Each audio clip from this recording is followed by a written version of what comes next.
Benjamin Impossible. Chapter 6. The Investigation. 2 days later, the Red Zeppelin arrived at the Kennedy Space Center in Florida. Benjamin and Charlie looked over the railing of their ship as they landed. "That is the biggest building I have ever seen," Benjamin proclaimed. The hyperhelium robbery had occurred at the Vehicle Assembly Building, which most people at NASA called the VAB.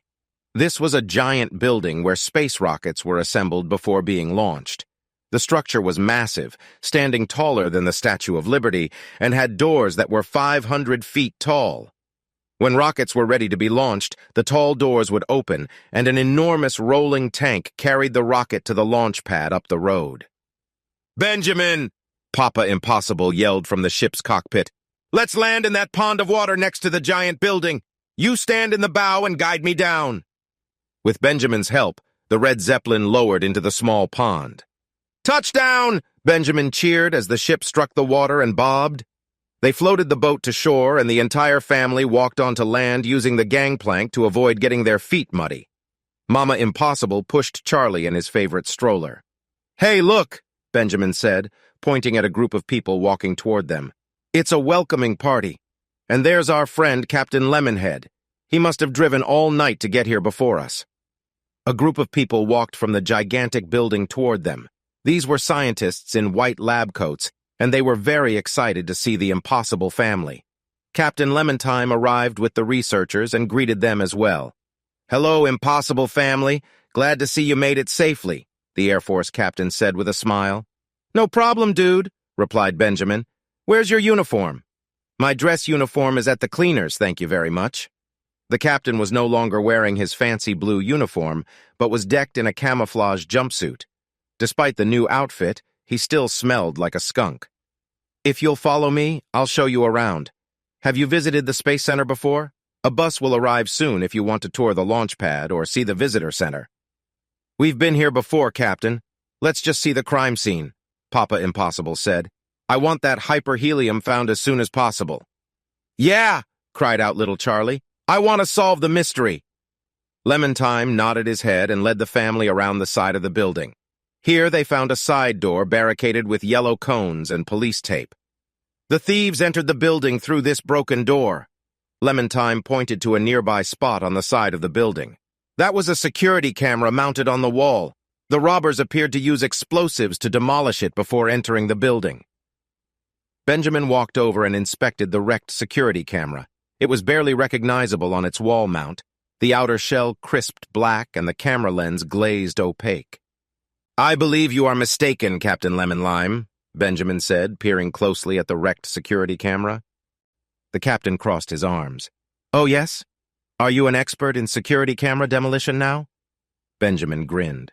"Not an expert, just really good at breaking things. This security camera was not blown up. The pieces are all here and there is no shrapnel or puncture spots in the outer plastic casing.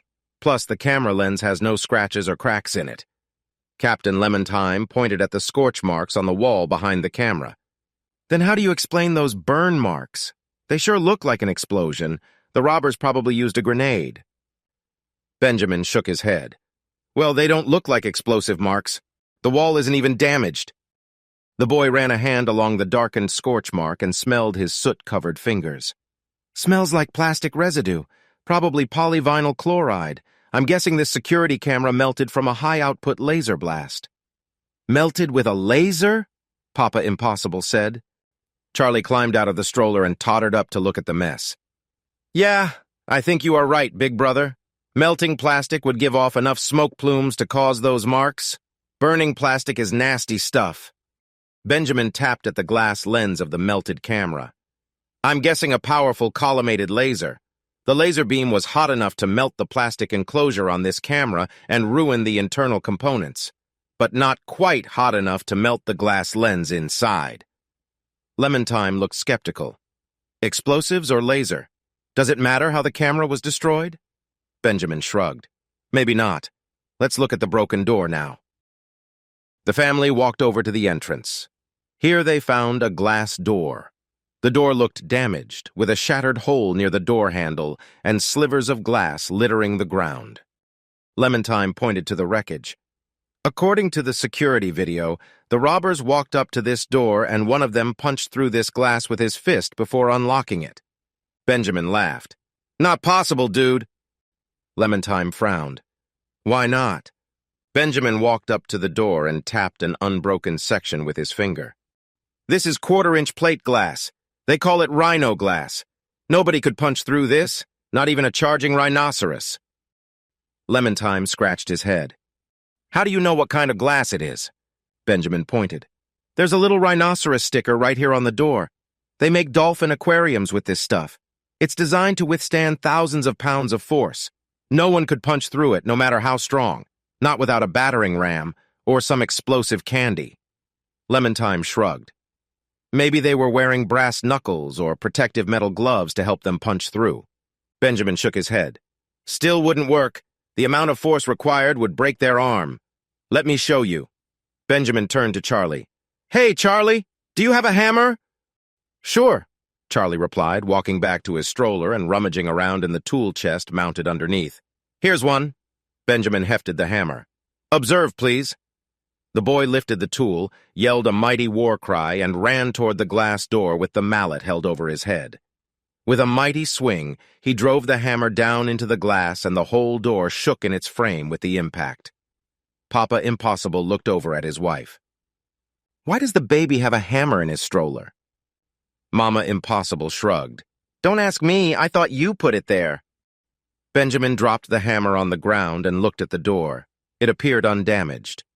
You see, he said, barely a scratch. Even with a hammer, I can't damage plate glass this thick. Nobody could. Clementine shook his head.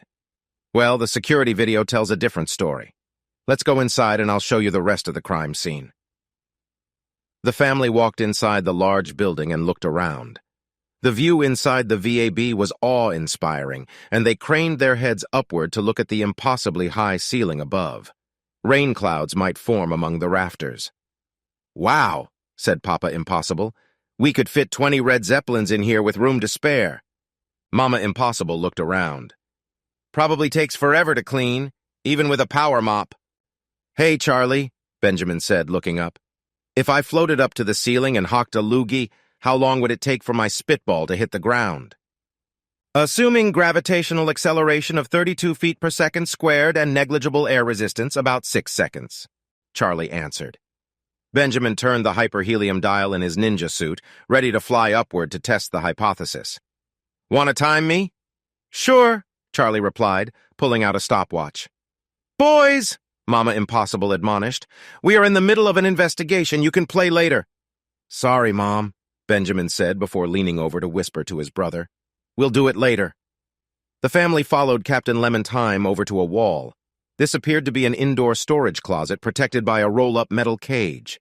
The cage was bent and warped, as if a tremendous force had pulled it apart. The space inside was empty, the floor made of concrete and the walls of cinder blocks. This is where the hyperhelium tanks were stored.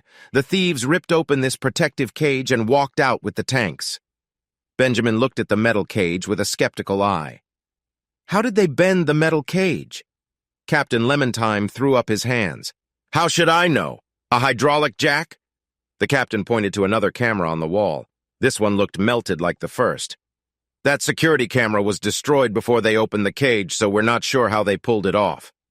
Benjamin walked into the storage room and looked around, tapping his fingers to his lips with a thoughtful expression. He examined the twisted metal with his eyebrows raised. Captain Clementine sighed. Okay, what did you find? What did I miss? Benjamin shrugged. Nothing. This room appears to be empty. No hyperhelium in here. Can we see the security video now?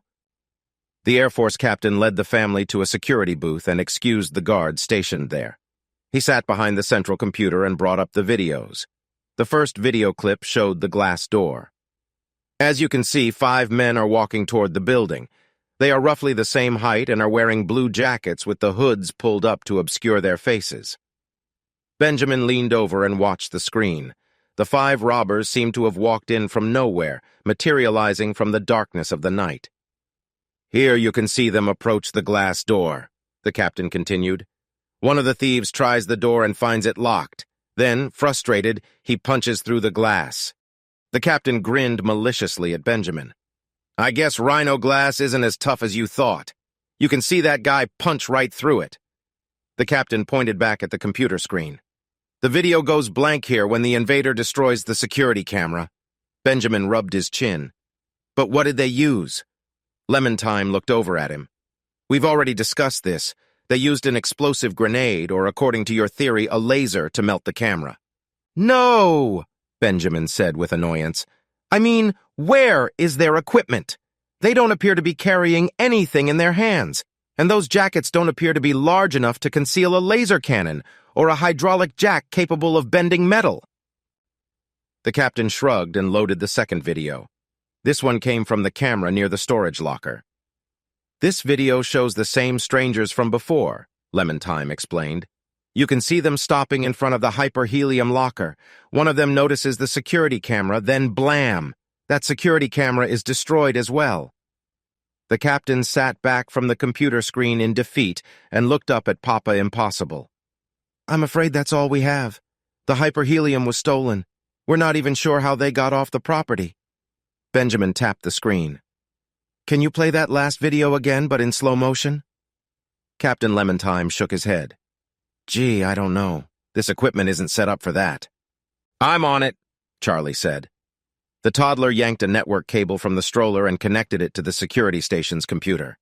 Settling back into the stroller, the child pressed a button, revealing computer monitors and a keyboard that dropped into his lap. Does that baby stroller have a computer built into it? Asked the captain, his eyes growing wide. Yeah, answered Benjamin. Charlie learned how to program computers long before he could talk. You'll notice his keyboard doesn't have any letters on it, just pictures of cows and ducks and stuff. Charlie banged away on the keyboard for a few seconds, then smiled with satisfaction. The person who built this security system must have played video games during the 1980s. They included a Konami code backdoor. What? Lemon-Time said. Is that some kind of street lingo? Benjamin rolled his eyes.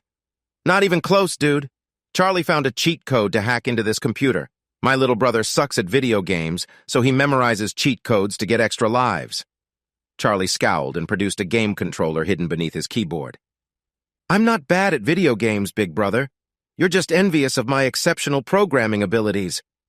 The pint-sized programmer began pushing buttons on the gamepad. Up, down, left, right, B, A, and start! The overhead lights flickered, and the NASA computer began to smoke. Moments later, data streamed onto Charlie's portable computer. Lemon-Time's jaw dropped as terabytes of classified files appeared on the youngster's screen. With agile fingers, Charlie sorted and cataloged the new data, archiving interesting code snippets for later analysis. The child's fingers raced across his keyboard, the keys clacking like a rapid-fire machine gun. Charlie Impossible's computer mastery left even Benjamin in awe. All right, Charlie announced. I've breached NASA's network and accessed the security footage.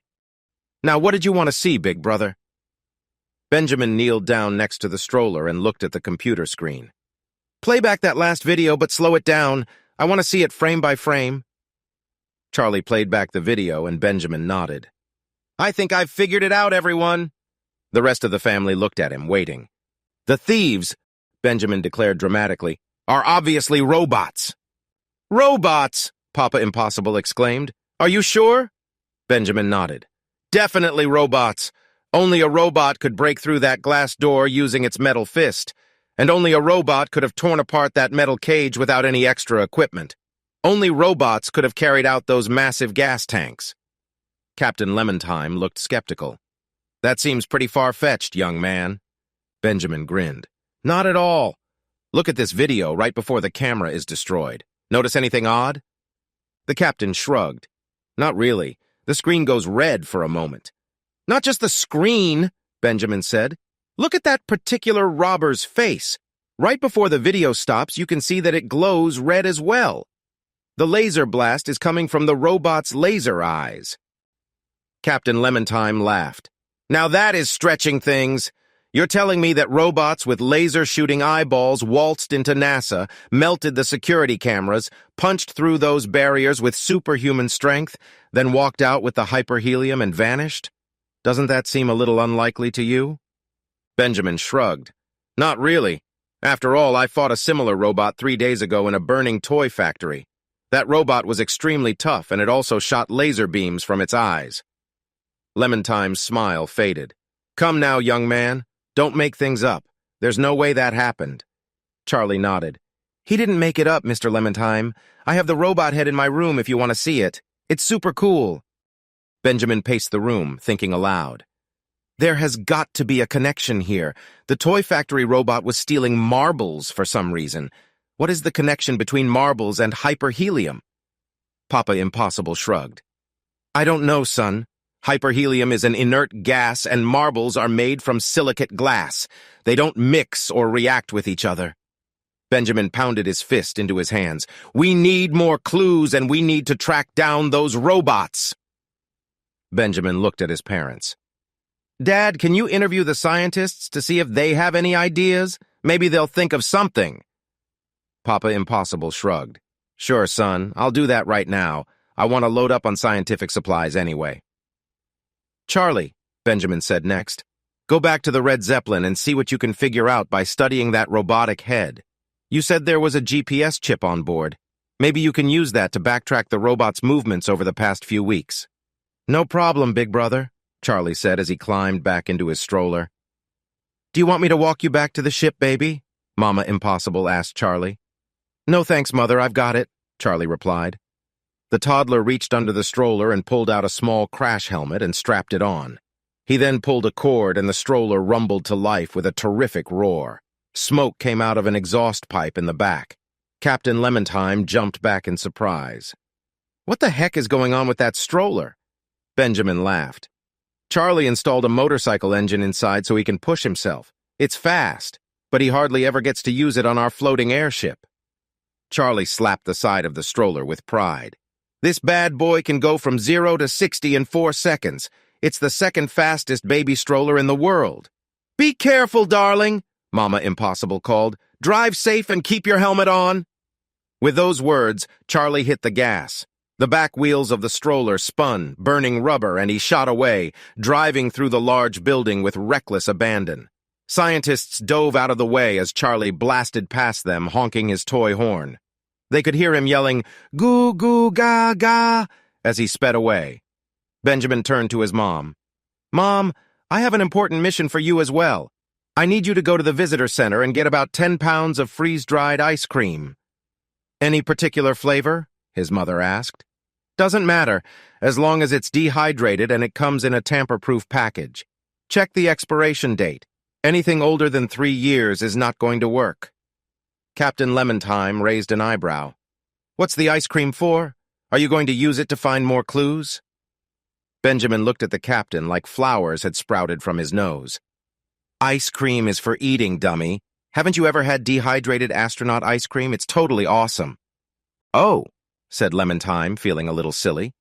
What are you going to do, dear? Asked Mama Impossible. Benjamin grinned. The captain and I are going to track down those robots.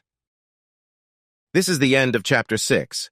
Be sure to like this video and maybe consider leaving a comment if you are enjoying yourself. Then, proceed to Chapter 7, Tracking Robots.